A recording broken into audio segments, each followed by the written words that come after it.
আমাদের মধ্যে ব্যবসায়ীদের মধ্যে সততা থাকতে হবে। আমরা যদি ওই সুযোগ নিয়ে যদি অসৎ কাজ করি তাহলে কিন্তু সাধারণ ভালো ব্যবসায়ীরা কিন্তু সাফার করতেছে। এটা যাতে না হয় আপনারা সেলফ রেগুলেট করেন। আপনাকে সরকার কেন বলবে?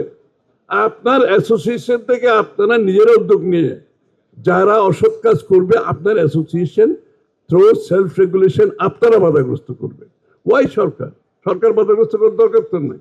আপনি যদি সেলফ রেগুলেট করে সরকার তো ওখানে আসার দরকার নেই। এই কাজগুলো আপনারা করেন এবং আগামীতে ইনশাআল্লাহ কস্ট অফ ডুইং বিজনেস কমানোর জন্য, ইজ অফ ডুইং বিজনেস বাড়ানোর জন্য কোকো ও শিয়া বাটারের ইউনিক কম্বিনেশনে তৈরি Natura expert care body lotion স্কিনের ড্যামেজ হিল করে, ত্বক রাখে সফট ও ময়েশ্চারাইজড। লুকিয়ে আর কতদিন? Bye bye damage skin. সব ধরনের ডিরেগুলেশন থেকে আমরা যাব, লিবারালাইজেশন থেকে যাব। আপনারা আপনাদের কাজটা করবেন, আপনাদের প্রিপারেশনটা নেন, বলেন কোথায় কোথায় উইকনেস আছে, কোথায় কি সুযোগ সুবিধার সমস্যা আছে, কোথায় ডিরেগুলেট করতে হবে, কোথায় কোন পলিসির অভাবে আপনারা বাধাগ্রস্ত হচ্ছে। ইনশাআল্লাহ আমাদের স্লোগান একটা এখন, Bangladesh is going to be trading post, open 24/7. This is the slogan. Bangladesh is going to be a trading post, open 24/7 for the whole world. দেশের বাইরের জন্য। This is the slogan. Inshallah we can live up to it. আপনারা তৈরি হন এটার জন্য, আপনারা capacity building করেন।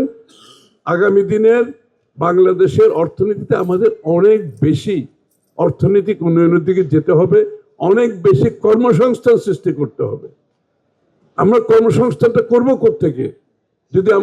যদি বিনিয়োগ না হয়, যদি আমাদের জনগণ অংশগ্রহণ করতে না পারে অর্থনীতিতে, সাধারণ মানুষ যদি অর্থনীতির সুফল না পায়, ওই অর্থনৈতিক উন্নয়নের তো কোনো দরকার নেই।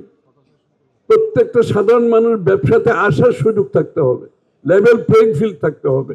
পৃষ্ঠপোষকতার কোনো ব্যবসা বাণিজ্য আমরা করতে দেব না আগামী দিনে। প্যাট্রোনাইজড কোনো ব্যবসা হবে না, সকলের জন্য লেভেল প্লেইং ফিল্ড থাকবে ইনশাআল্লাহ। এবং আমরা করেছি বিগত দিনে, এই যে আপনাদের বাউন্ডেড ওয়ার হাউস বলেন, ব্যাক টু ব্যাক, এবং it is a business friendly party. আপনারা তো জানেন আমরা ব্যবসায়ীদের সবসময় সাপোর্ট দিয়েছি। আমরা যখন ক্ষমতায় ছিলাম, মিনিস্ট্রি অফ কমার্স আপনারা যারা ভালো করে জানেন, ডোর ওয়াজ ওপেন। প্রাইভেট সেক্টর যখনই ইচ্ছে গেছে মিনিস্ট্রিতে, তখনই ডোর কিন্তু খোলা ছিল। আগামীতে ডোর খোলা থাকবে। আপনারা আপনাদের প্রস্তুতি নেন। সবাইকে ধন্যবাদ।